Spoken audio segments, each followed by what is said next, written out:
Assalamualaikum warahmatullahi wabarakatuh. Ngapunten Gus, numpang tanglet. Si salik kalau sudah ada di tingkatan la ilaha illa ana, di maqam musyahadah yang tertinggi, apakah pandangan syariat ini menjadikan penghalang untuk si salik ini? Seperti kebanyakan kalau orang sudah di la ilaha illa ana ini, syariatnya sudah tidak diketahui atau tidak melakukan. Matur suwun niku mawon. Assalamualaikum warahmatullahi wabarakatuh. Waalaikumsalam warahmatullahi wabarakatuh.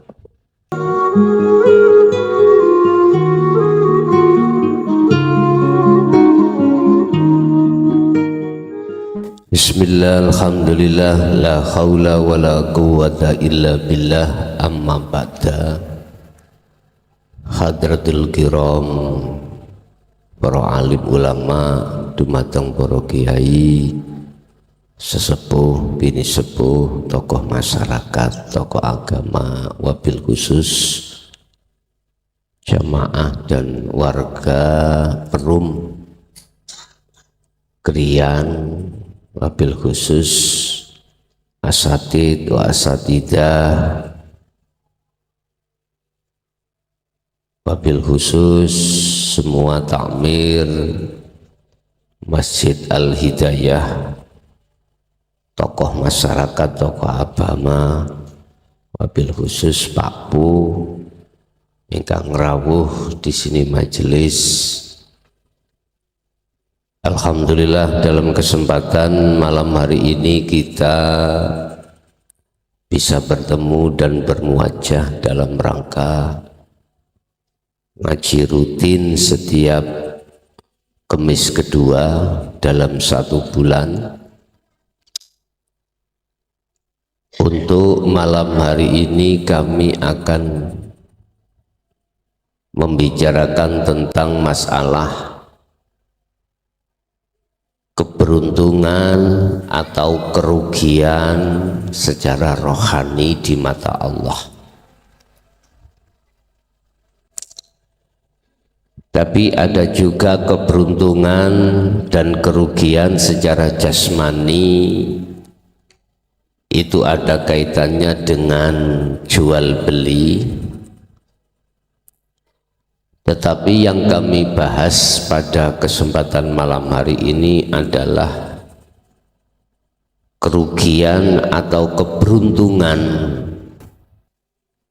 secara rohani. Hal itu tertuang di dalam surah Asy-Syamsi, surat yang ke-91 ayat 8 dan ayat 9. Tetapi sebelum kita masuk pada materi pembicaraan, gandeng dengan keterangan terkait kemanakah ruhaniyah kita ketika saat meninggalkan dunia. Wa min waraihim barzahun ila yaumi yub'atsun. Semua arwah yang telah meninggalkan jasmani ini Allah taruh di dalam alam barzah, kecuali para kekasih Allah. Artinya makna secara lughat barzah adalah sebuah dinding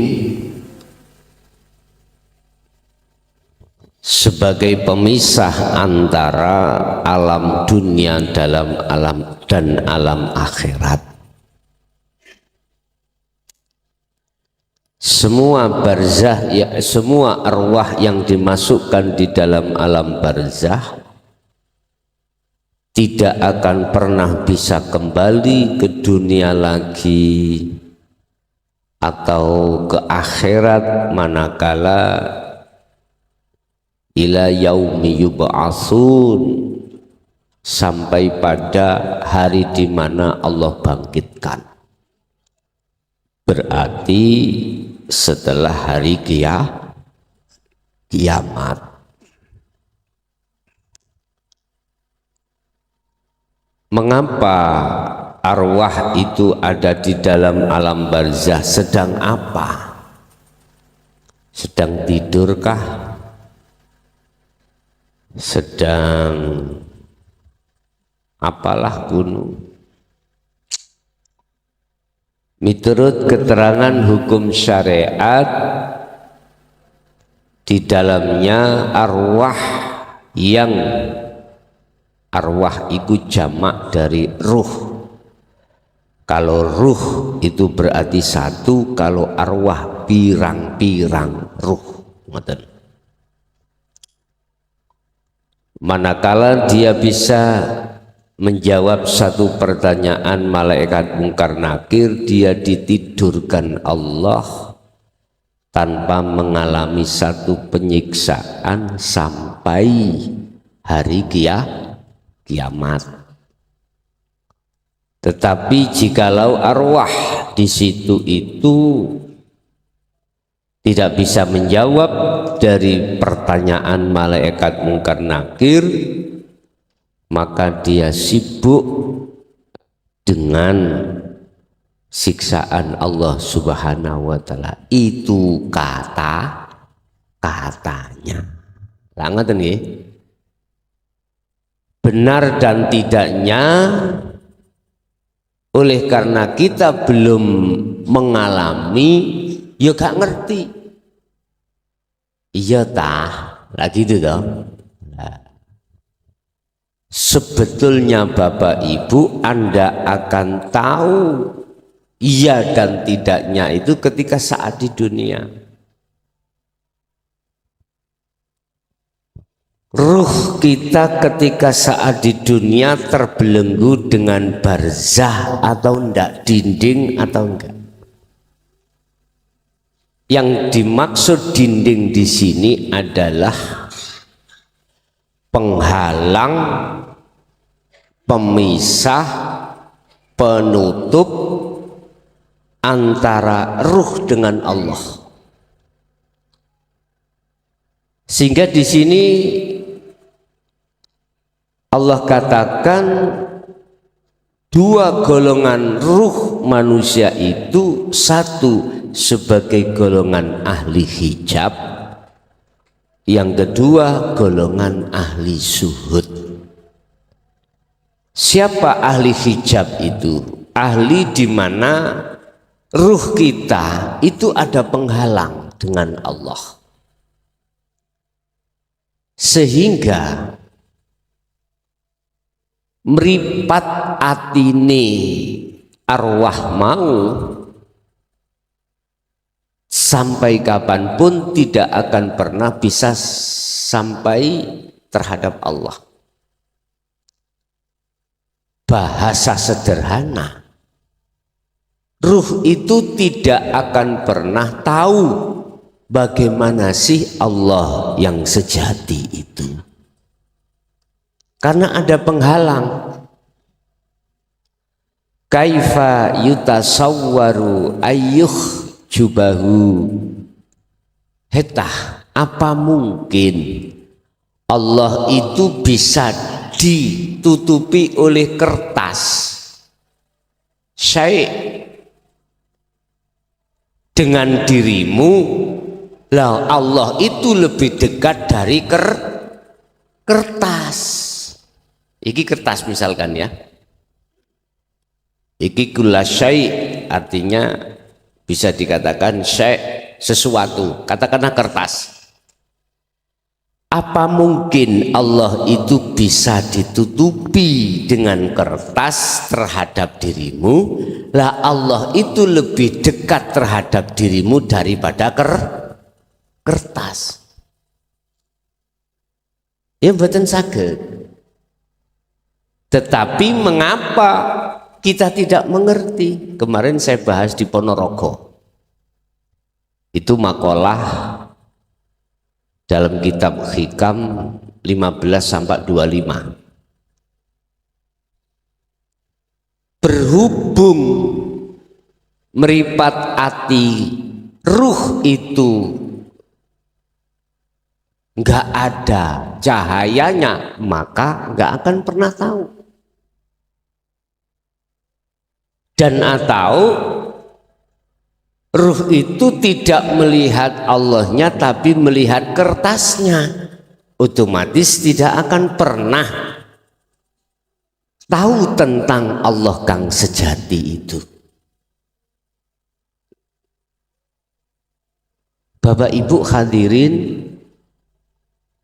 siapa ahli syuhud itu? Ahli yang kertasnya itu sudah tiada. Ahli yang selain Allah dalam hatinya sudah tidak ada, penghalangnya sudah tidak ada.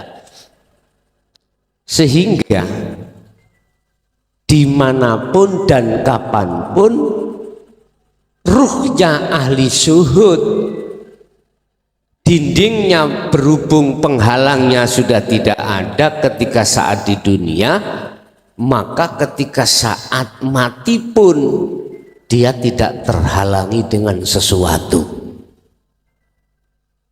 Akhirnya Allah menempatkan si arwah para kekasih Allah ahli syuhud itu di dalam alam lahud, yaitu satu alam tempat berkumpulnya semua para kekasih Allah. Sebab ketika saat di dunia sudah tidak terhalang lagi dengan dinding. Lah kita di dunia ini sebetulnya itu sudah bisa menjawab dengan kehidupan di alam setelah dunia ini yang kita sebut sebagai alam barzah. Saat di dunia ketika ada penghalang dinding barzah dalam diri kita, bagaimana nanti? Ketika saat kita itu dihadapkan Allah satu takdir yang bersifatkan qadhi atau tidak enak, ati ganjel mboten, ati marah mboten, marah. Itu berarti bentuk bahwasannya di barzah alam nanti juga seperti itu terjadi panas, terjadi panas. Memang kita secara syariat belum pernah ngalami sebab belum pernah mati, tapi setidaknya di dunia ini sebagai gambaran kebenaran besok setelah kita meninggal. Apa yang terjadi kita? Gelap dengan Allah. Di dunia gelap karena ada penghalang. Karena tidak ada cahaya makrifat dalam hati kita. Akhirnya jagatnya rohaniah kita gelap. Lah disitulah kita sebagai ahli hijab pasti dimasukkan di alam barzah, penuh siksaan, kegelapan dan lain sebagainya.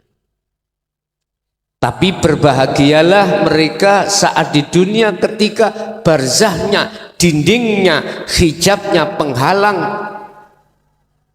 antara ruhaniah dengan Allah itu sudah tiada. Nah terus ahli syuhud itu bisanya penghalang dinding disebut barzah itu hilang itu lewat apa? Bisanya hilang itu sebab apa? Lah gitu ya. Jawabannya mudah Bapak Ibu. Ikuti ajaran Rasulullah Sallallahu Alaihi Wasallam di jalur dinul haq. Itulah ajaran tauhid, ajaran untuk mengesahkan Allah. Lah setelah ajaran dinul haq itu kita terima, langkah berikutnya kita ada tindakan khalwat atau uzlah dalam rangka merobohkan dinding atau pemisah antara ruh dengan Allah. Nah, dinding pemisah inilah yang disebut masiwallah, perkara-perkara iman dalam hati kita selain Allah.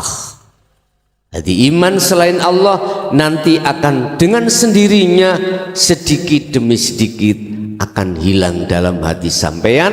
Akhirnya iman itu hanya pada Allah. Atas segala apapun yang terjadi, hati sampean itu mengatakan semua karena Allah.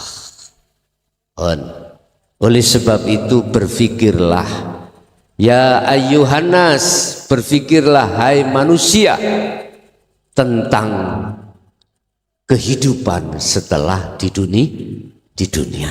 Sebab kullu nafsin dha'iqatul maut, semua itu mesti terjadi.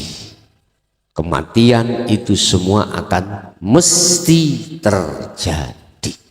Kita akan tinggalkan alam dunia, kita masuk dalam alam barzah atau alam lahud tersebut.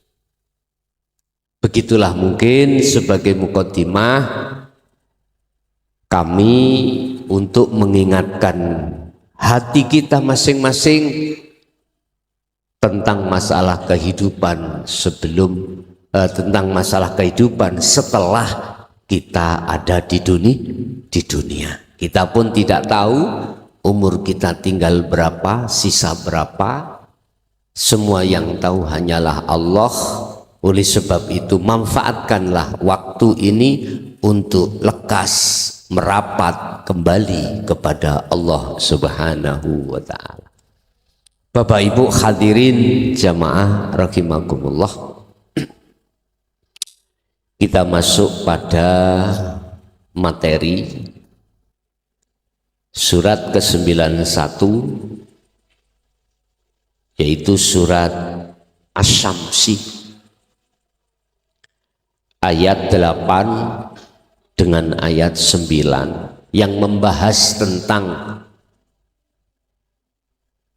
beruntung atau rugi ruhaniyah kita, masuk alam barzah atau masuk alam lahud ruhaniyah kita. Siapa yang masuk terhadap alam barzah dialah yang rugi, dan siapa yang masuk alam lahud dialah yang beruntung. Qala Allah Ta'ala, dawuh sapa Allah Ta'ala, fa'alhamaha fujuraha wa taqwaha. Allah mengilhamkan atau memberikan satu keterangan terhadap Nabi Muhammad, dan Nabi Muhammad menyampaikan terhadap umatnya terkait dua jalan. Pertama, jalan fujuroha, yang kedua wataqwaha. Apa fujuroha? Jalan kejahatan. Saya tidak membicarakan tentang kejahatan secara jasmani, tidak. Ini sudah diatur di dalam hukum syariat. Saya lebih fokus membahas kejahatan yang dilakukan oleh ruhani terhadap Allah. Ada dua jalan, satu jalan kejahatan yang disebut fujuroha, dan jalan ketakwaan yang disebut wataqwaha. Jalan kejahatan inilah yang dimaksud jalan yang merugi. Jalan takwa inilah jalan yang dimaksud dengan keberuntungan dalam setiap ruh diri kita masing-masing.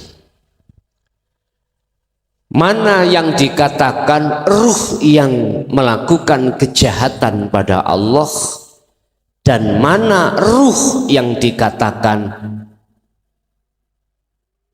berjalan di atas takwa pada Allah. Kita teruskan surat ayat 9 dan 10. Qad aflaha, sungguh beruntung. Siapa yang beruntung? Itulah man, orang zakkaha, yang selalu bebersih diri dari dinding-dinding atau penyakitnya hati. Sungguh beruntung bagi orang-orang yang selalu membersihkan dirinya, rohaniahnya itu maksudnya dari perkara-perkara yang menghijabi, menutupi antara ruh dengan Allah. Mengapa di situ dikatakan orang-orang yang mensucikan diri atau yang bebersih diri dari beberapa penyakit? Karena seluruh umat manusia awalnya itu rohaniahnya itu telah terhinggapi perkara-perkara cinta terhadap selain Allah. Ketika saat ruhaniah melakukan hubungan kasih sayang, cinta kasih terhadap selain Allah, inilah yang disebut sebagai ruh itu berjalan di atas jalan kejahatan pada Gusti Allah. Loh, kok bisa?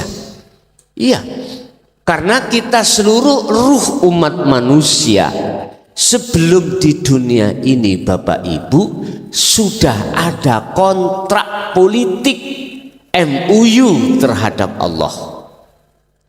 Sebelum Allah wa nafakhtu meniupkan ruhnya terhadap jasad, ruh itu sudah ada kontrak politik terhadap Allah. MOU, kesepakatan. Apa perjanjian yang ada di situ?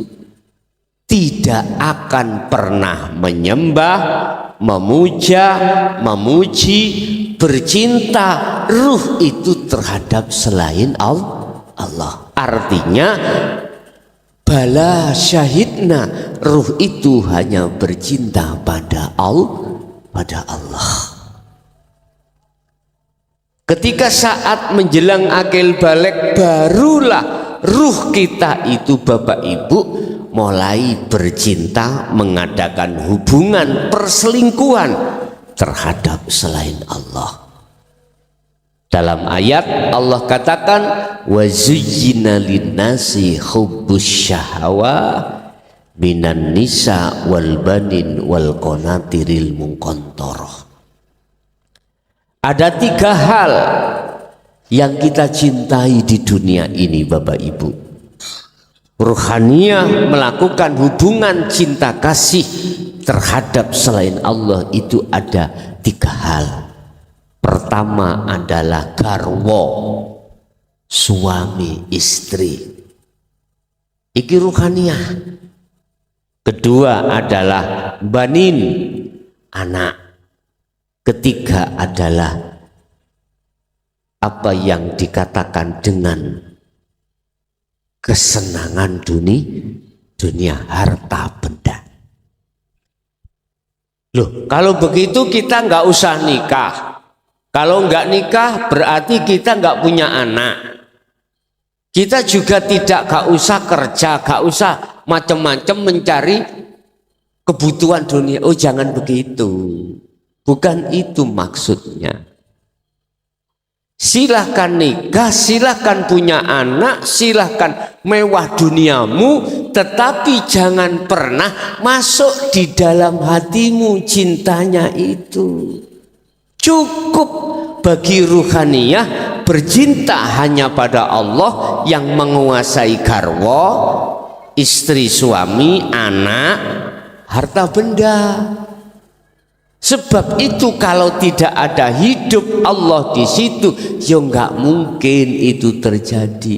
Jadi bukan persoalannya kita menghindar dari 3 hal itu, tidak secara fisik tidak kita lakukan, bukan. Ingat, pakailah sistem ikan hidup di lautan. Berapa hari, berapa bulan, bahkan berapa tahun dia campur dengan air asin, tetapi dirinya tidak terpengaruh ikut asin. Itu ikan di laut. Jangan pernah menjadi ikan tahu atau ikan tempe. Enggak pernah campur dengan air garam, ketika saat mau digoreng, diuyai jadi asin. Hanya berapa menit sih itu? Ibu, jenengan nguyai wak tahu berapa menit? Diwolak-walik gitu. Terus nopo oko asin? Terus sedangkan ikan yang hidup di laut, ya, kita mancing, kita jaring, kita ambil, langsung kita masak, terasa asin enggak? Tidak. Setahu saya gitu. Karena saya juga suka mancing. Ikan yang saya pancing di laut, saya angkat ke perahu, saya masak, ternyata tidak ikut asin. Apa yang membedakan ini antara ikan laut dengan ikan tahu, ikan tempe? Padahal ikan di laut itu tidak cukup 1 hari, 1 bulan, bahkan bertahun-tahun dia ada di situ tapi tidak terpengaruh. Filosofnya ini, Bu, Pak, kita berapa tahun campur dengan dunia. Jadi dunia itu laksana air laut. Bagaimana rohaniah kita biar tidak terjerat, terpengaruh dengan kesenangan dunia? Walaupun secara fisik kita campur, tetapi mohon maaf, ruhaniah tidak, mohon maaf, tidak terpengaruh. Bagaimana caranya? Inilah Bapak Ibu yang ku maksud ahli syuhud itu seperti itu. Oleh karena beliau mengistiqomahkan, mengutamakan zikirnya ini pada Allah, akhirnya Allah menentukan dan memilih ruh tersebut sebagai ruh yang dipilih sebagai kekasih Allah. Otomatis ruh yang seperti ini mesti condongnya hanya pada Allah. Pun jalannya cuman ini, berzikir. Al-Ahzab Allah dawuh, ya ayyuhalladzina amanu dzkurullaha dzikron katsiron. Wahai orang-orang yang beriman, berzikirlah kau terhadap Allah dengan zikir yang sebanyak-banyaknya. Mengapa diperintah untuk sebanyak-banyaknya? Katsiron. Karena ketika zikir itu sulit untuk tembus makrifat Allah. Sehingga zikir itu ada 2 golongan. Ada zikir baik secara lisan mengucapkan Allah, atau hati mengucapkan Allah. Ruh ini nggak bisa makrifat Allah, itu banyak. Jadi kita hanya bisa membaca lewat lisan zikir Allah, hati berzikir Allah, sir Cuman ruhaniah tidak bisa tembus pada Allah. Yang kedua, ada hamba yang bisa tembus ketika zikir itu. Tandanya tembus, jenengan ini terasa nikmat bersenggama dengan hidup Allah di situ. Ini Pak Bu. Lah terus caranya bagaimana?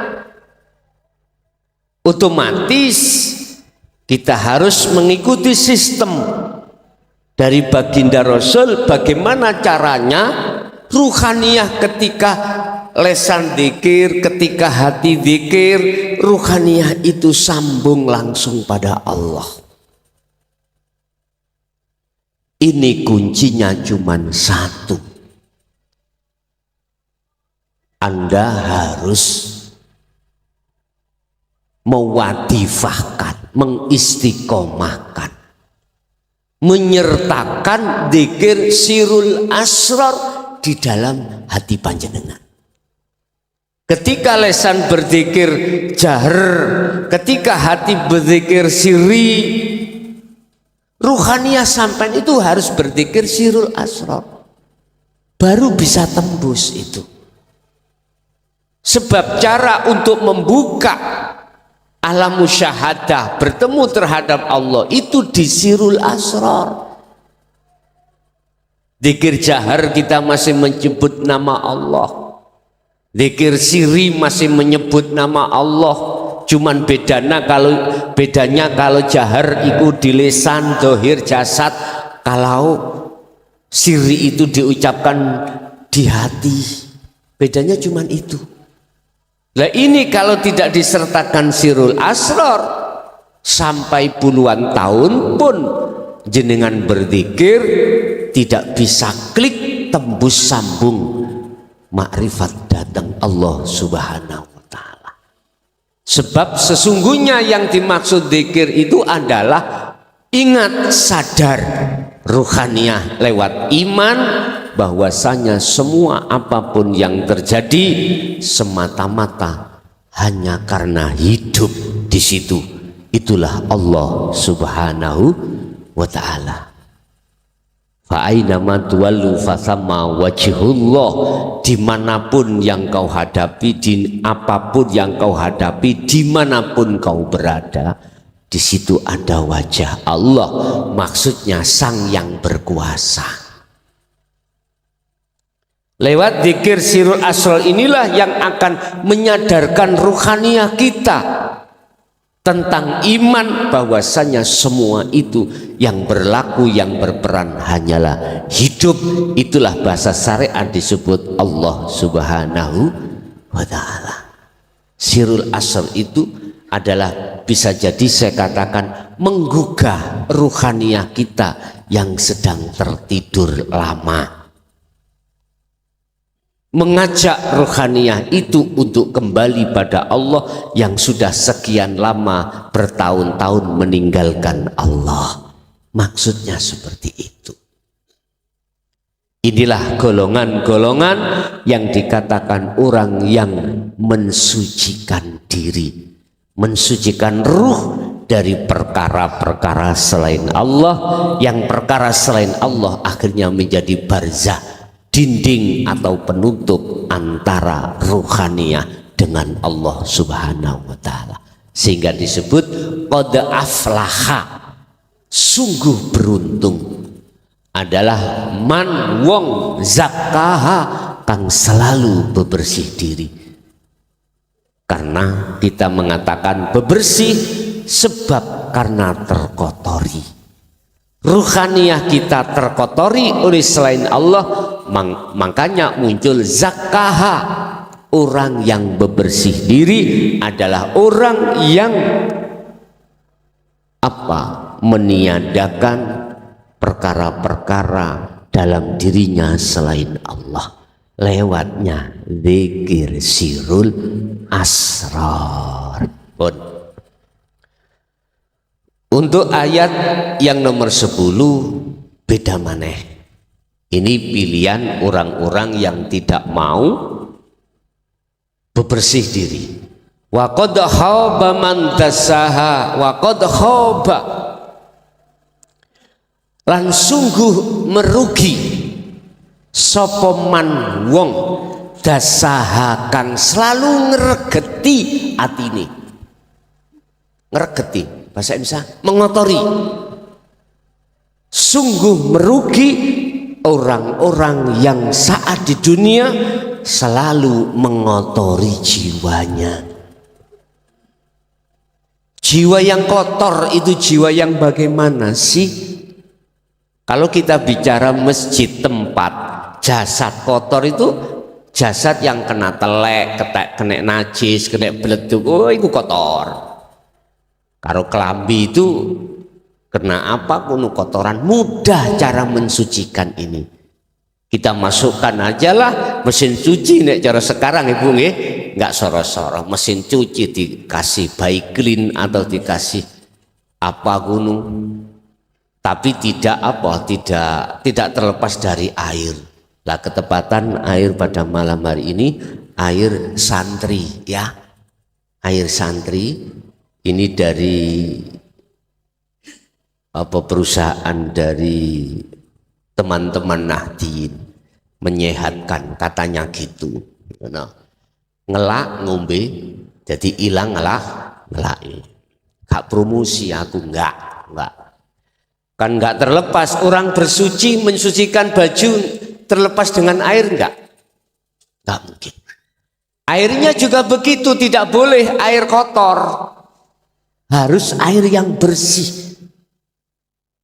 Bahkan di dalam fikih kalau bisa tohirun mutohir itu adalah ma'ul mutlak, air yang mutlak. Air apa? Tohirun mutohir, suci dan mensucikan. Air yang bisa untuk bebersih dari baju atau badan, juga bisa untuk dibuat wudhu. Itu namanya ma'ul mutlak atau tohirun mutohir, suci dan mensucikan. Ibu-ibu kalau mencuci bajunya bapak anak-anak itu jangan langsung dimasukkan di mesin cuci, sampai rendam dulu dengan air tohirun mutohir. Jadi baju nanti walaupun kelihatan bersih, kalau airnya itu tidak air mutlak belum tentu suci. Mohon maaf loh ya, ini pendidikan fikih. Sucikan dulu dengan air yang air itu air mutlak. Mana air mutlak? Ibu-ibu biasanya bikin tandon ya.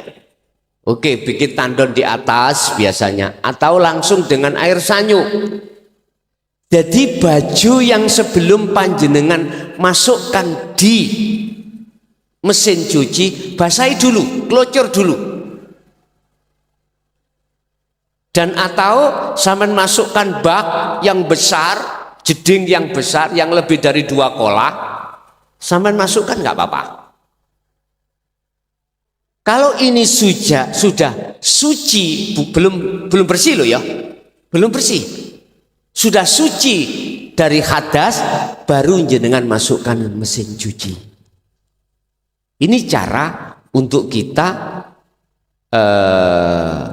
membersihkan baju, baik bersih dari kotoran maupun suci dari hadas. Ini nanti tolong begitu caranya Bu ya. Beda dengan teman-teman yang dekat dengan sungai ya, sungainya itu airnya sudah melebihi dari 2 kolak, enak itu cara kita mensucikan. Dan atau gini Bu, sistem awal tidak kita lakukan karena susah, karena mosok sih baju teles-teles dimasukkan mesin cuci langsung garing enggak apa-apa. Cuman nanti setelah itu sucikan, kelucur dengan air tandon ya, kelucur dengan air tandon biar baju ini di samping bersih juga suci. Sebab bersihnya baju belum tentu suci. Ini nanti kalau dibikin sholat ya nggak bisa menurut syariat. Kelihatannya bersih bu, bersih, tapi isih najis. Iki fikih li ya. Cara pendidikan fikih jarang dibahas kalau tidak di pondok. Di masyarakat gak mungkin, makanya banyak ibu-ibu mensuci bajunya Pak bener bersih, tapi belum tentu iku suci. Dibikin salat pun tidak boleh. Harum, karena memang habis disuci, disetrika, bersih tapi tidak suci. Hati-hati, inilah di masyarakat pasti masih terjadi seperti ini. Karena keterbatasan pengetahuan ilmu fikih tentang masalah suci. Lah, oleh sebab itu kesempatan pada malam hari ini nggak ada salahnya saya tuangkan tentang masalah bagaimana cara membersihkan dan mensucikan baju yang kotor dan baju yang najis. Oke, kalau kita bebersih secara fisik mudah saja Pak, mudah saja. Tetapi ranahnya kita di dalam ayat 10 ini golongan-golongan yang justru mengotori jiwanya. Apa sih kotoran hati itu? Kotoran ruh.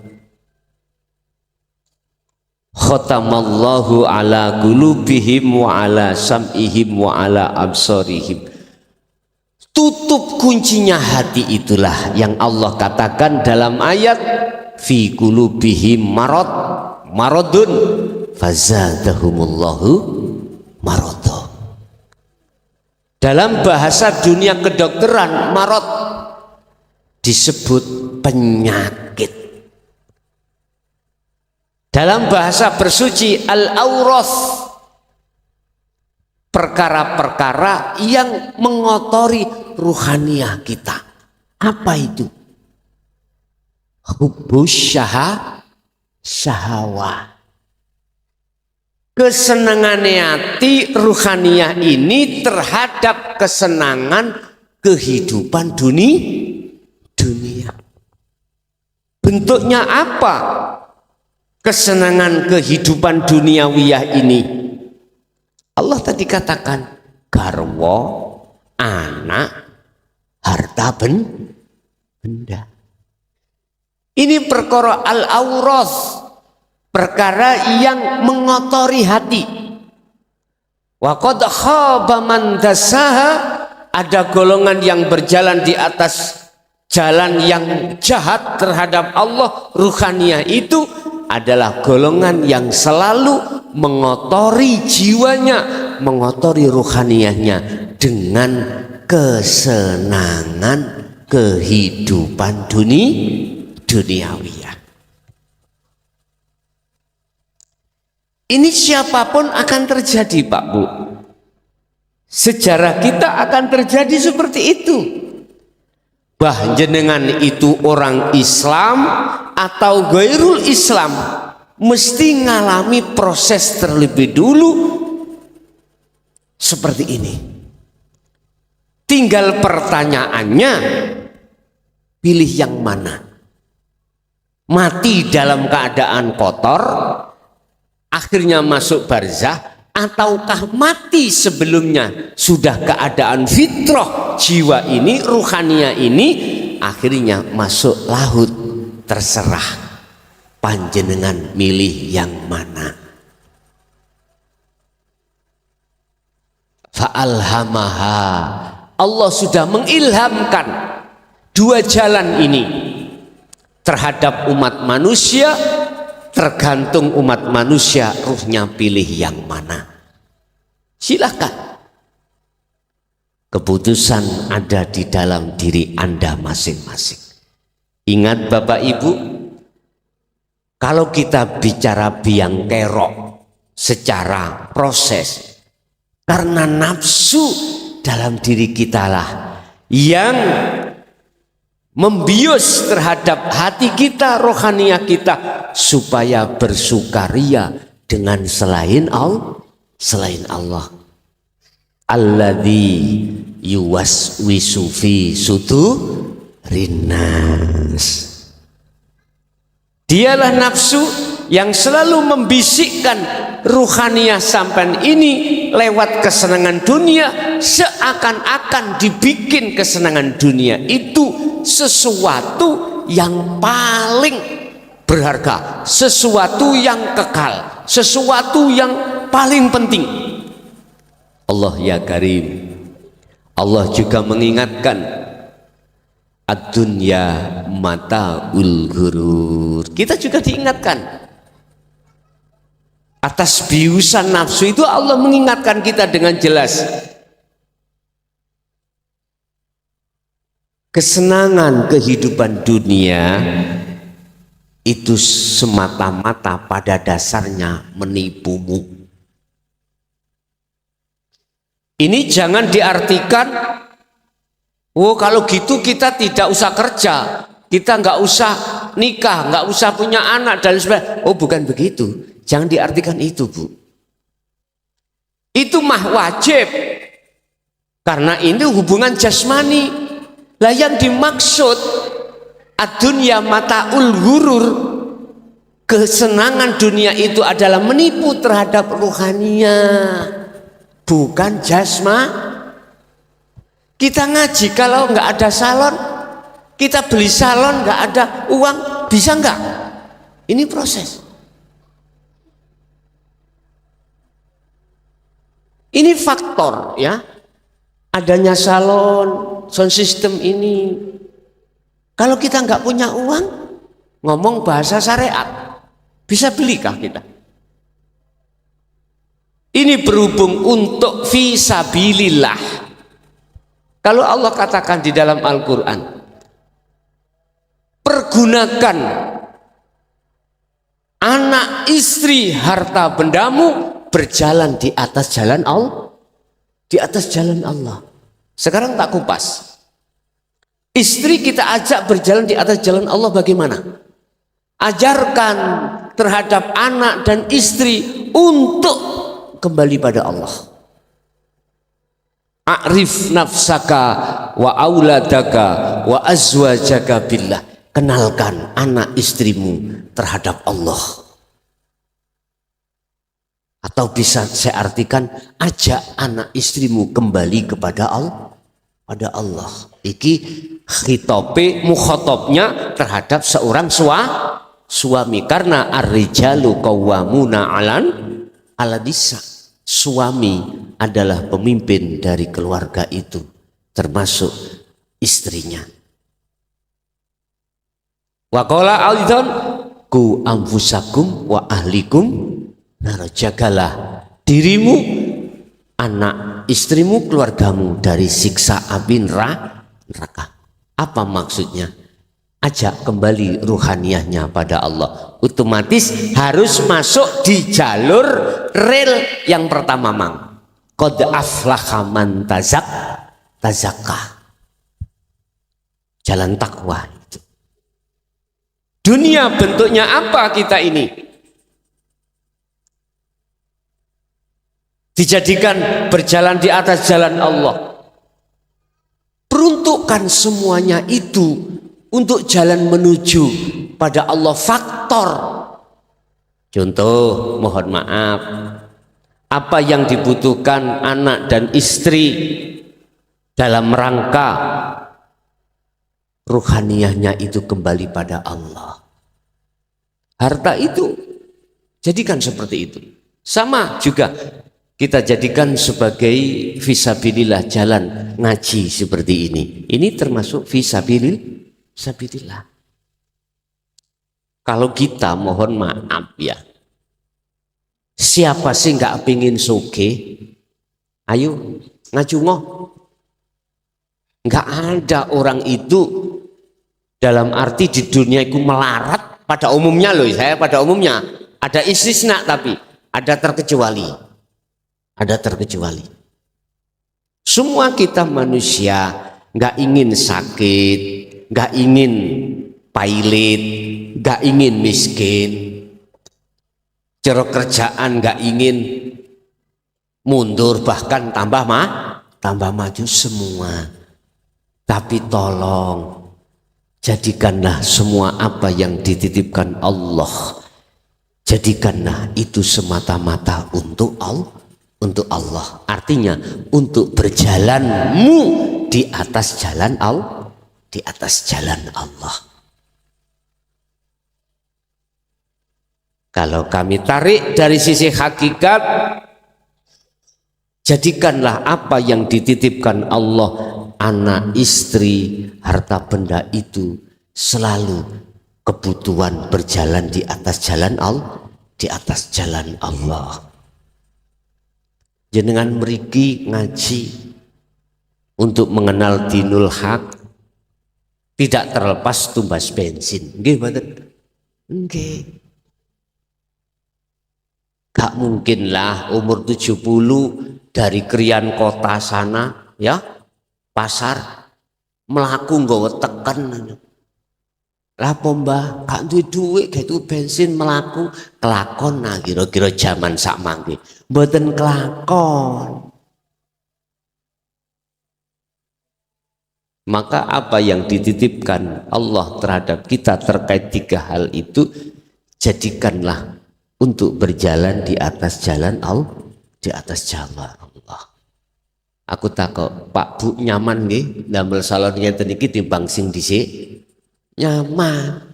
Kiwa tengen saya penak, ibu nggih penak, kono ya penak. Cuman mau krungu-krungu katanya regone 6 juta punjul ya. Nggih. Wis gak apa-apa. Sak duwene kita disengkoyung. Sakno to ya, sakno panitia, sak duwene ngono. Enggak apa-apa. Enggak apa-apa demi perjalanan kita pada Allah, pada Allah. Aku gak ngongkon tuman ngilingno. Bagi sing longgar, ngono lho maksudku. Bagi sing longgar, sing gak longgar ya aja lah. Sing longgar aja, ya. Tapi gini Pak, nyun sewu, contohnya siapapun kita, hati manakala tidak condong pada Allah, kita masih nggak bisa Pak. Kalau hati sudah condong, paribasane boten eman, estu boten eman. Karena kita tahu semuanya itu diperuntukkan untuk demi berjalannya, lancarnya daripada ngaji kita, dan ngaji itu termasuk fisabilillah. Nggak ada masalah, nggak ada masalah. Daripada sampai gonang-gone apa lokalisasi lah mana-mana toh, lah daripada sampean hambur-hamburkan dengan yang lain, kita harus bisa memilih mana yang sifatnya itu bermanfaat bagi kita khususnya dari bagi umat pada umumnya.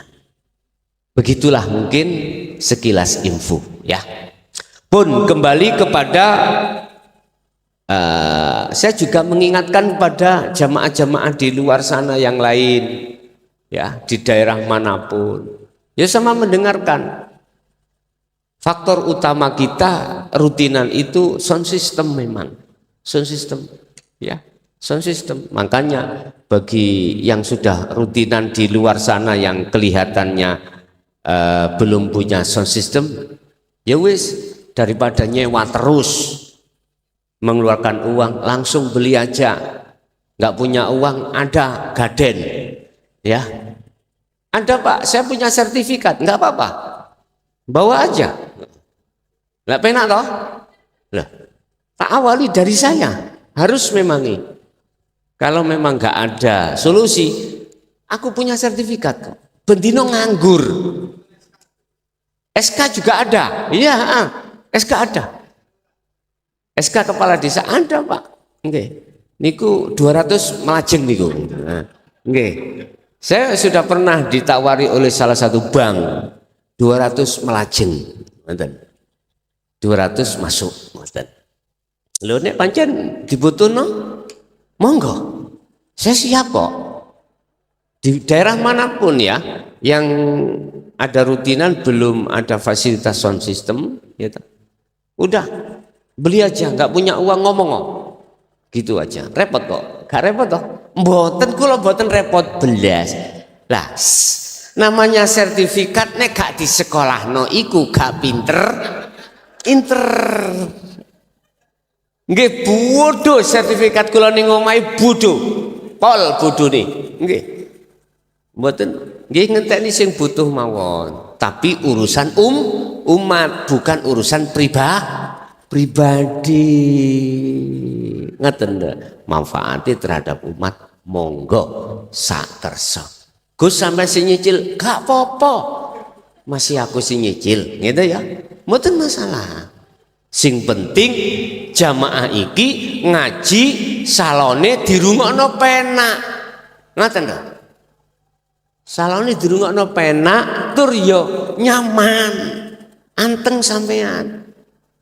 Begitu loh maksud saya. Kan faktor ini toh proses, nggak apa-apa.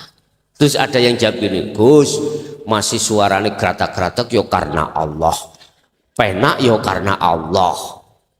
Sik cah, kita itu bicara proses. Memang kalau sudah sampai pada titiknya, yo gak oleh protes, ngono lho. Tapi kan setidaknya kan kita jangan tertinggal zaman, Pak. Sebetulnya kita tertinggal zaman. Orang-orang sudah pakai yang gini, kita kelunuk-kelunuk. Orang sudah pakai mobil, kita pakai sepeda pancal. Padahal ada potensi di situ, ada. Itu loh maksud saya. Aku yakin tidak ada unsur pemilikan. Enggak, semua milik umat bersama. Enggak apa-apa, gitu loh. Bapak Ibu hadirin, udah kita kembali ke materi. Nyempal titik dan sampai buatan ngantuk, wa qad haba man dasaha, siapakah mereka yang dikatakan golongan yang selalu mengotori hati? Itulah kita yang ruhaniah nggak pernah zikir. Itu nggak pernah zikir yang bagaimana?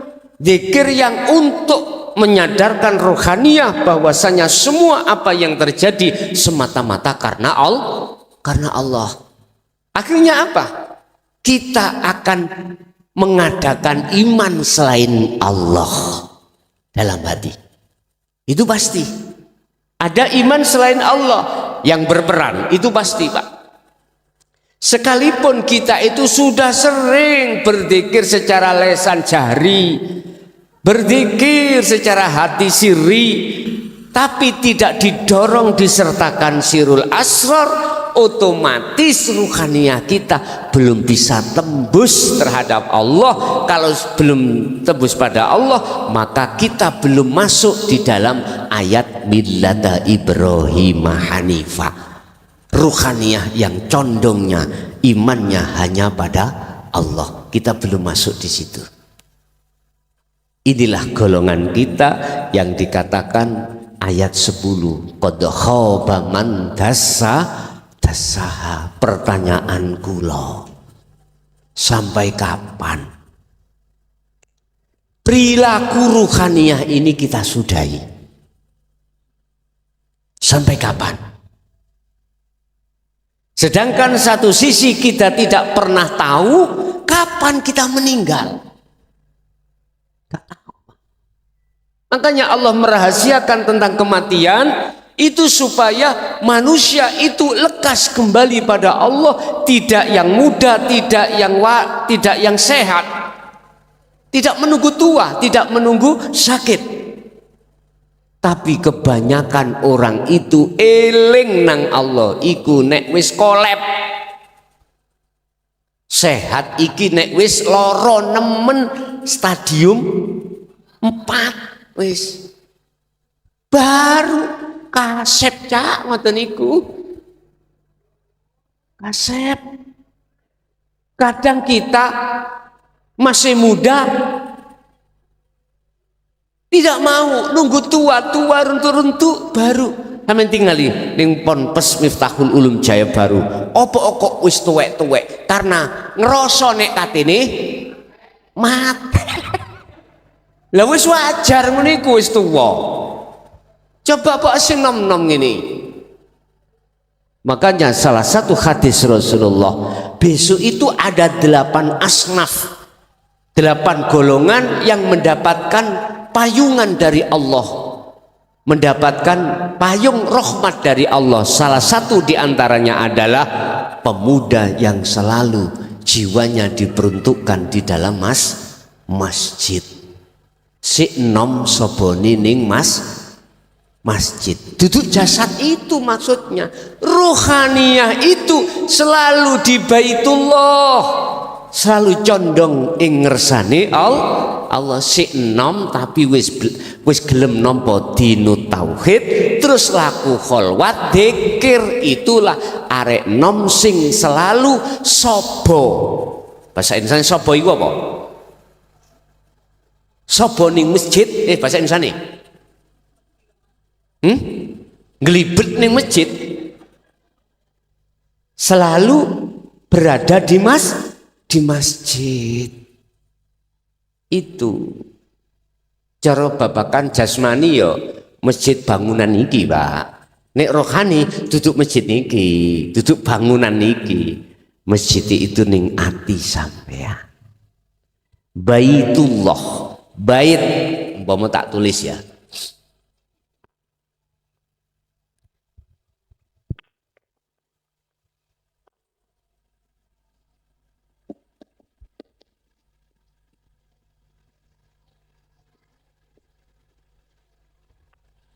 Bait itu adalah rumah, tempat. Mosok sih Allah butuh tempat? Lah mboten sih? Mboten. Tapi kok diistilahkan bait, rumah, tempat. Ini tembung kinayah, Pak. Tembung sanepo. Tembung isyarah. Bait yang disebut di situ adalah ahwal, keadaan ruhaniyah sampean.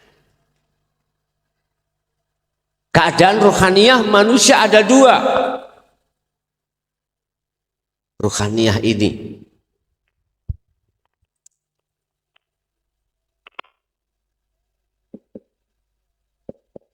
qalbin zahidin dengan qalbin rohibin.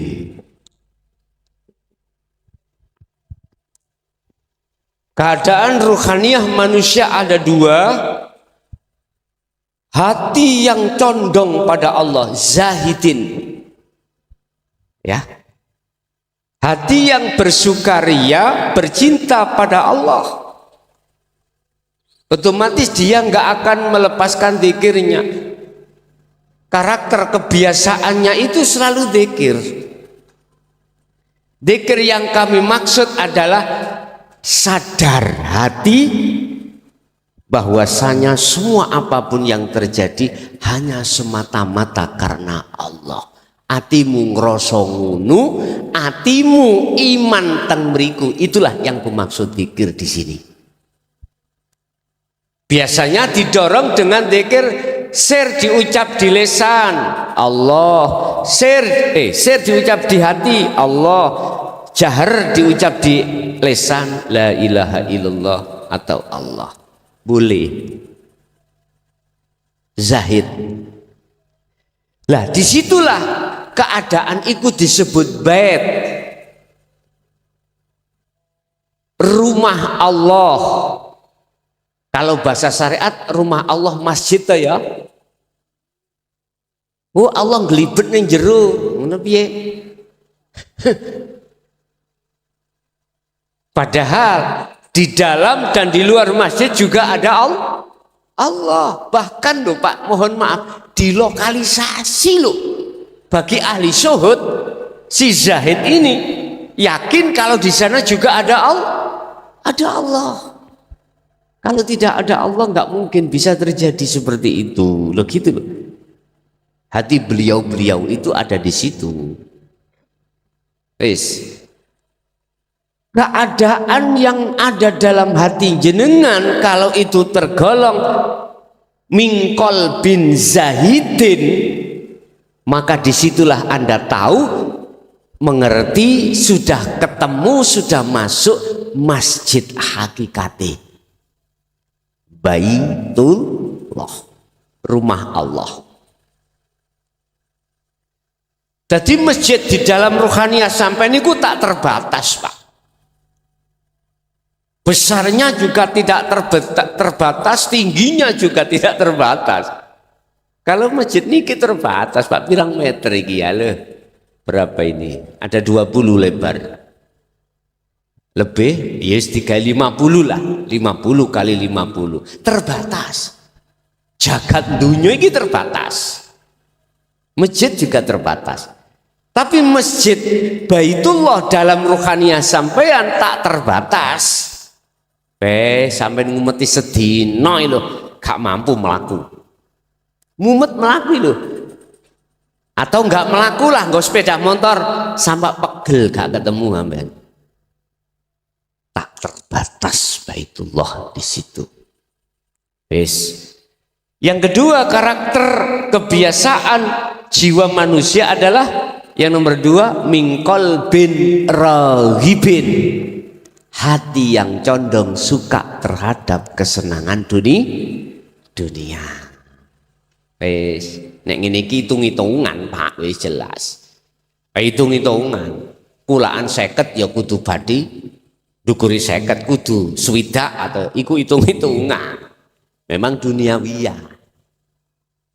Tapi manakala dia orang bisnismen, orang yang jet set, atau orang yang mewah segala-galanya tentang duniawiyahnya, tetapi kalau ruhaniyah tergolong mingkol bin zahidin, mohon maaf, kau nak rasa eman. Apalagi yang namanya kemewahan dunia itu jelas diperuntukkan untuk fisabilillah. Boten. Saben kari percaya enggak? Kula niki 2 periode dadi lurah, durung iso gawe omah. Gak percaya jelas. Sampak wonten jamaah yang atine gersah, akhirnya gawe omah dateng kula. Awalnya kula tolak, tapi akhirnya udah saya terima. Karena semuanya juga datangnya dari Allah. Beliaunya itu mohon maaf ya orang perempuan, tapi oleh karena ruhaniyahnya itu condongnya pada Allah, diketuk Allah, akhirnya bikinkan rumah saya tak tempati saniki terus cekne nyaman. Padahal kula niki nek wis turu nak ndukur kasur utawa endak, omah gedhek apa enggak, wis lali. Wis mboten mikir aku ndukur spring bed, ndukur kloso, enggak ada, Bu, nggih. Lali. Sebetulnya sudah nyaman. Tapi bahasa syariat wis matur suwun, alhamdulillah. Semata-mata semua juga karena Allah. Estu sampean gak percaya. Jelas gak percayalah, dadi lurah 2 produk kok gak iso gawe. Paling tafsir sampean saking akeh utang. Tadi kan sudah saya katakan, sertifikat saya goblok, ora tahu tak sekolah ke. Ngaten. Oke. Bapak Ibu hadirin jamaah rahimakumullah. Udah. Jadi kita tergolong karakter hati yang mana? Zahidin atau rohibin? Itu yang tahu Anda sendiri. Kalau zahidin jelas sudah tahu Baitullahnya,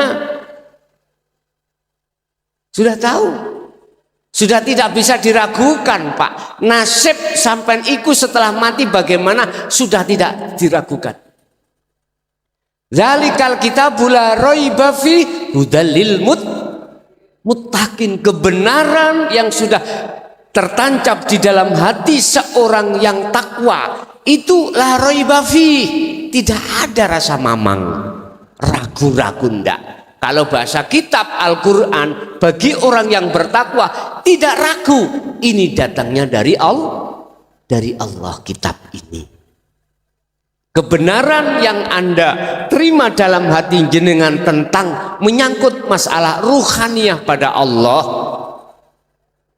itu tidak bisa diragukan bagi siapa? Muttaqin, mereka yang bertakwa. Makanya saya katakan ruhaniyah golongan kolbin zahidin di dunia ketika menghadapi kondisi apapun sudah enggak ragu, nasib setelah di dunia pun tidak ragu. Itulah yang dimaksud kolbin salim, hati yang selamat.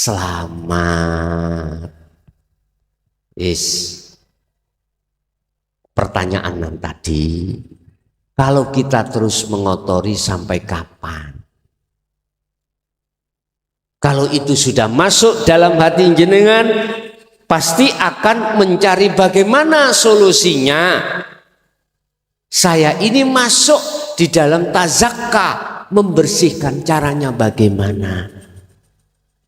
Ilmunya sudah saya sampaikan, tinggal sampean di waktu apapun, kondisi apapun, berzikirlah hatimu.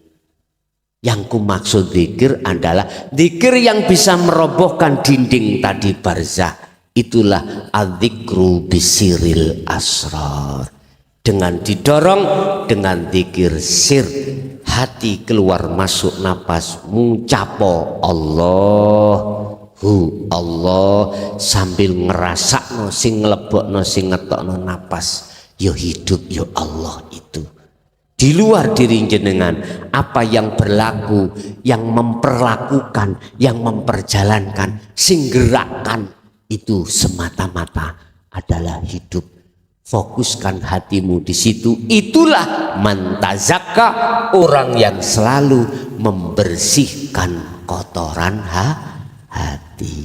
Oke, itulah Bapak Ibu apa sedikit yang bisa kami sampaikan terkait masalah pengajian materi pada malam hari ini. Sebelum nanti ada acara kirim dungo dilu, ya dah, kita salah satu jamaah yang kirim dungo Karwani sudah 2 tahun ini. Untuk hadiah Fatihah, kita masuk pada sesi tanya jawab dialog terlebih dulu. Monggo barangkali ada yang perlu ditanyakan, kami persilakan. Assalamualaikum Pak Yai, mohon waktu untuk bisa bertanya. Waalaikumsalam, monggo. Mohon maaf sebelumnya, saya dari Pak Suwito, warga Perum Kasih. Iya. Berkenaan dengan kajian yang telah Yai sampaikan tadi, yang intinya adalah bagaimana kita hidup sehari-hari selalu dan selalu ingat kepada Allah, sampai dengan Allah mengambil kita. Yang saya tanyakan untuk rutinitas kontinu sebagai kita sebagai makhluk Allah, saya mohon aran sekaligus mohon petunjuk untuk bisa pikir sampai dengan tembus sirnya Allah itu tadi. Pertama mungkin diawali dengan apa dan zikirnya itu apa, karena setelah kita pelajari banyak zikir-zikir yang intinya adalah untuk selalu menyatukan diri kita kepada Allah Subhanahu wa Ta'ala. Dan kita juga tahu bahwa kalau kita ringkaskan dari semuanya itu ya kuncinya la ilaha illallah. Jadi saya mohon diberikan arahan bagaimana pertama saat kita habis sholat fardu atau mungkin habis sholat malam, rentetan atau istilah susunan zikir, sehingga kita lebih fokus dan lebih konsentrasi untuk menuju kepada Allah Subhanahu wa Ta'ala. Itu aja dari kami. Akhirul kalam wabillahi taufiq wal hidayah. Wassalamualaikum warahmatullahi wabarakatuh. Waalaikumsalam warahmatullahi wabarakatuh. Matur suwun atas pertanyaannya. Berkenaan dengan bagaimana cara kita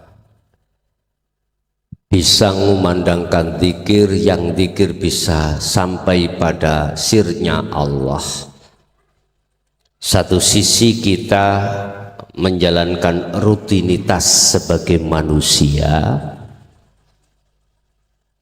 mulai pagi sampai pagi kita pasti akan ada rutinitas. Bagaimana caranya zikir bisa sampai tembus pada sirnya Allah. Oke, berkenaan dengan pertanyaan itu, terlebih dahulu harus kita pahami pengertian daripada zikir. Zikir itu bahasa Al-Quran. Kalau kita alihkan bahasa Indonesia adalah ingat. Ingat. Kita di dalam Al-Quran dibimbing Allah tentang masalah zikir. Ada tahapan zikir. Pertama, la ilaha illallah.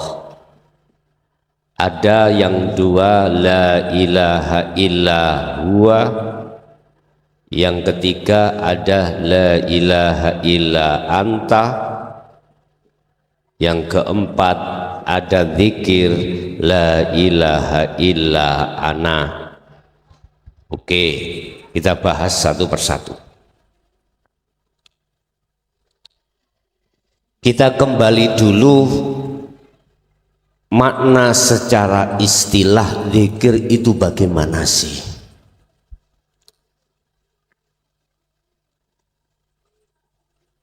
Secara istilah adalah hati ingat, sadar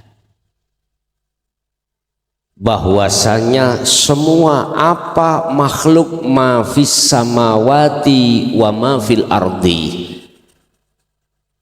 makhluk yang di langit dan di bumi, kita harus sadar, yakin yang menggerakkan semata-mata hanyalah Allah. Contoh, nggak mungkin kita sebagai manusia pada malam hari ini bisa kumpul sendiri tanpa dikehendaki, tanpa diperjalankan Allah. Pertanyaan saya, sudahkah di dalam hati kita iman yang seperti itu? Inilah yang dimaksud Allah dalam surat An-Nur ayat 35, nurun ala nurin. Manakala cahaya di atas cahaya tersebut sudah ada di dalam hatimu, itu cahaya nur iman. Bisanya terjadi kita kumpul di sini, bahkan sampai persoalan mulai awal sampai akhir iman kita hanya pada Allah, maka kita sudah dimasukkan Allah di dalam surat An-Nur ayat 35 tadi. Berarti hati kita ada cahaya ketauhidan iman hanya pada Allah. Ini yang kumaksud zikir. Kesadaran hati bahwasanya semua karena Allah itu bisa didorong atau bisa berjalan lewat zikir jahar la ilaha illallah. Kan artinya gini, tidak ada Tuhan yang wajib disembah, diimani kecuali Allah. Tidak ada Tuhan yang bisa menghendaki dan menguasai acara malam hari ini kecuali Allah. Dan atau masuk di dalam zikir, di dalam thariqah. Itu tadi di syariat. La ilaha illa huwa. Akhirnya di dalam thariqah itu muncul dzikir ismul dzat atau dzikir khafi atau dzikir sirri. Artinya diucap dalam hati, isi daripada huwa adalah Allah. Akhirnya hati disuruh oleh mursyid kita untuk berzikir terus Allah dalam hati. Dalam aktivitas apapun disuruh seperti itu. Lebih-lebih ketika saat habis sholat, ketika saat kita itu kholwat terus di situ. Tapi bukan berarti waktu kerja kita abaikan tidak berzikir, enggak.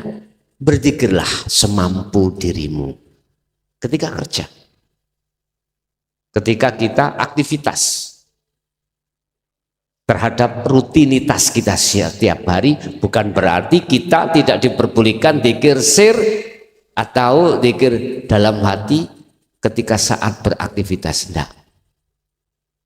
Mursyid-mursyid kita mengarahkan supaya itu dilakukan tidak hanya habis sholat atau ketika kita sendiri, enggak. Kalau bisa ketika saat kita itu berrutinitas itu diucapkan dalam hati.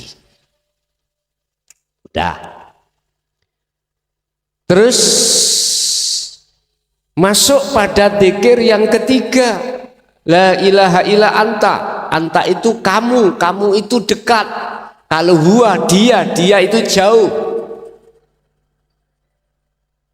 Ini fungsinya anta itu la ilaha illa anta.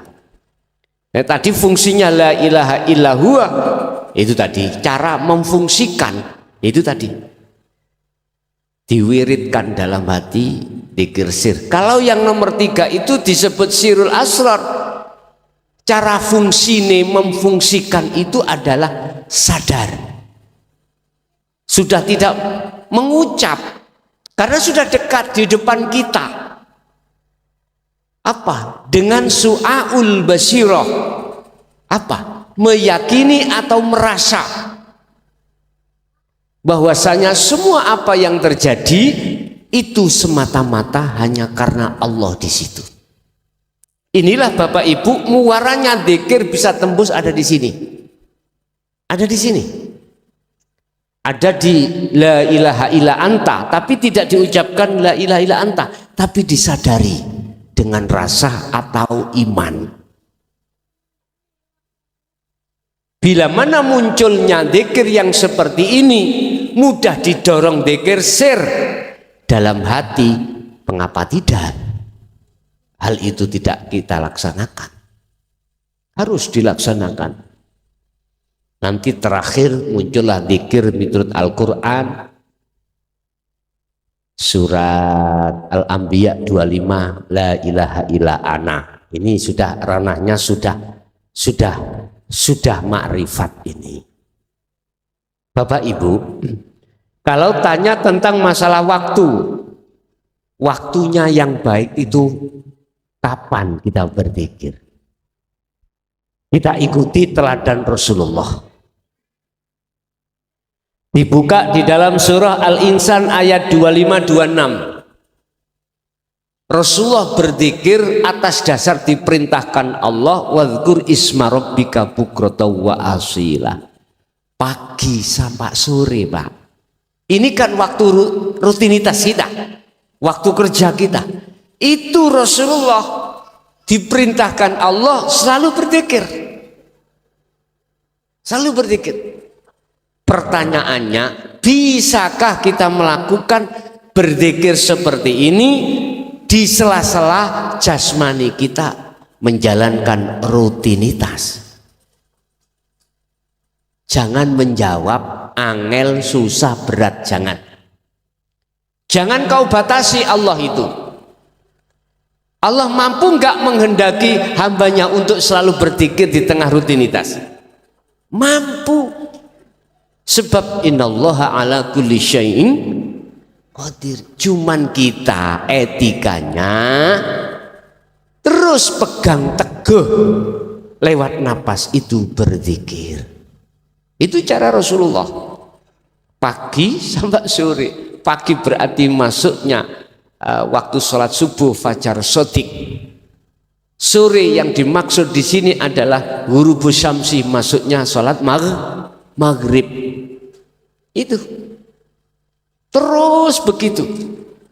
Tapi ya tetap hukum agama Islam tidak memberatkan terhadap pengikutnya, berarti semampu panjenengan masing-masing. Bila mana Anda awal itu, mohon maaf, terasa berat, lalu terus kita kumandangkan terus walaupun berat, akhirnya berat itu menjadi ringan, sudah menjadi terbiasa. Satu. Terus ayat yang nomor 26, wa minal laili fasjud lahu fasabbihu lailan tawilan. Rasulullah juga berzikir malam hari itu pada Allah. Bentuknya fasjud lahu fasabbihu. Fasjud berarti tunduk dengan aturan Allah, fasabbih berarti bebersih, berarti kembali lagi pada zikir. Itu Rasulullah. Jenengan pun ngeten, ikulah Rasulullah. Awak di umat yo gak iso. Lo jangan begitu. Jangan pesimis panjenengan. Ya, jangan. Lihat ayatnya. Wadkur isma rabbik. Bahasane ka. Isma rabbik. Rabbik ini ka iku kembali pada siro iku panjenengan, Anda, siapapun Anda.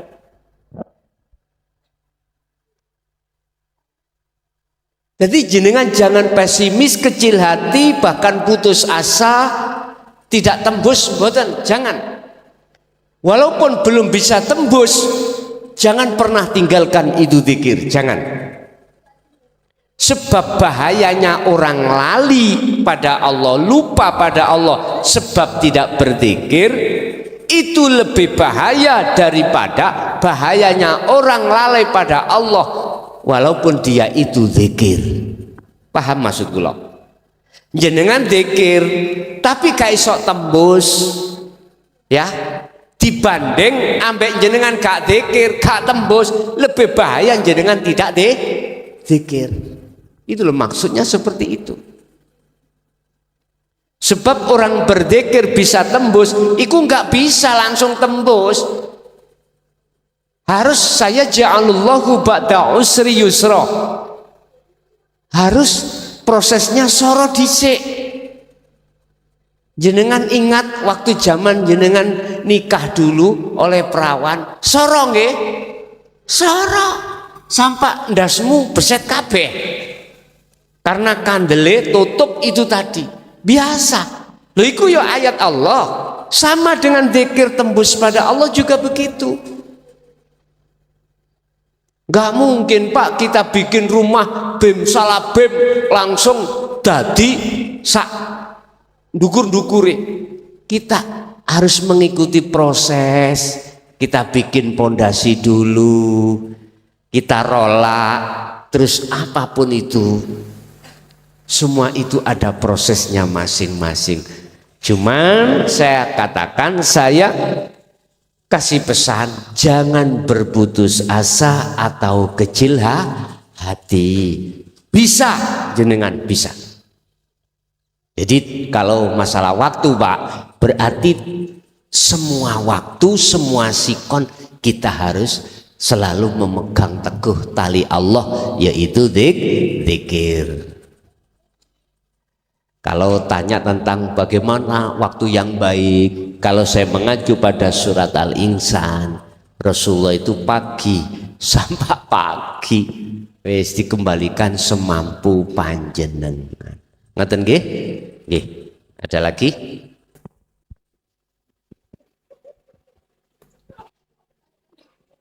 Assalamualaikum warahmatullahi wabarakatuh. Ngapunten Gus, ngempang tanglet. si salik kalau sudah ada di tingkatan la ilaha illa ana, di maqam musyahadah yang tertinggi, apakah pandangan syariat ini menjadikan penghalang untuk si salik ini? Seperti kebanyakan kalau orang sudah di la ilaha illa ana ini, syariatnya sudah tidak diketahui atau tidak melakukan. Matur suwun niku mawon. Assalamualaikum warahmatullahi wabarakatuh. Waalaikumsalam warahmatullahi wabarakatuh. Siapapun panjenengan, dari sistem apapun panjenengan, sistem wasilun atau sistem majdubun, kalau sudah dimusyahadah maka tidak pernah mengatakan bahwasanya perkara selain Allah itu sebagai penghalang. Tidak. Saya ulangi, siapapun si salik, apapun sistemnya, tatkala sudah di puncak di maqam musyahadah, tidak akan pernah mempunyai iman atau dzon selain Allah itu penghalang. Tiga tadi loh. Tidak. Karena apa? Karena selain Allah sudah tidak ada. Bagaimana mungkin perkara yang tidak ada bisa menutupi perkara yang ada? Tidak, Pak. Jadi perkara syariat tidak menjadi penghalang. Lebih-lebih beliau yang ada di wasilun, justru perkara apa yang ada di syariat dijadikan sebagai tumpaan kendaraan untuk menuju dan bertemu Allah. Ini kalau sudah dimusyahadah ya. Tetapi sebelumnya enggih, Pak, seakan-akan selain Allah penghalang. Sebelum sampai pada musyahadah lo ya, selain Allah itu penghalang. Mengapa munculnya kalimat penghalang di situ? Karena belum dihilangkan, belum difanakan. Lah detik-detik kefanaan, hilangnya perkara selain Allah itu ada di musyahadah. Detik-detik ada di musyahadah. Sehingga selama ada di bawah musyahadah, si salik itu memang selain Allah termasuk syariat itu seakan-akan menjadi penghalang. Syariat itu apa sih? Ya perkara selain Allah niki lho. Tetapi sistem wasilun perbedaan dengan majdubun temriku. Lah, sistem wasilun ini berupaya ketika solok tumpaannya itu adalah syariat itu. Apa syariat itu? Ya dzikir itu. Lah, ketika saat dimusyahadah maka semua perkara selain Allah itu fana dalam pandangan ruhaniah beliau yang ada di situ, sudah tidak menjadi penghalang lagi. Sama dengan gini loh Pak ya, ikan di lautan, mengapa asinnya air itu tidak menjadi penghalang? Karena dia hidup. Kalau iwak tahu, iwak tempel kan iwak mati toh Pak ya. Ya itu persoalannya. Karena ruhaniah jenengan itu hidup, condong pada Allah, maka tidak akan terpengaruh, terhalang dengan perkara-perkara selain Allah. Terus bagaimana cara menghidupkan ruhaniah jenengan? Ini yang terpenting, bos. Itu tadi ilmu amal istiqomah. Oke, ada lagi? Monggo.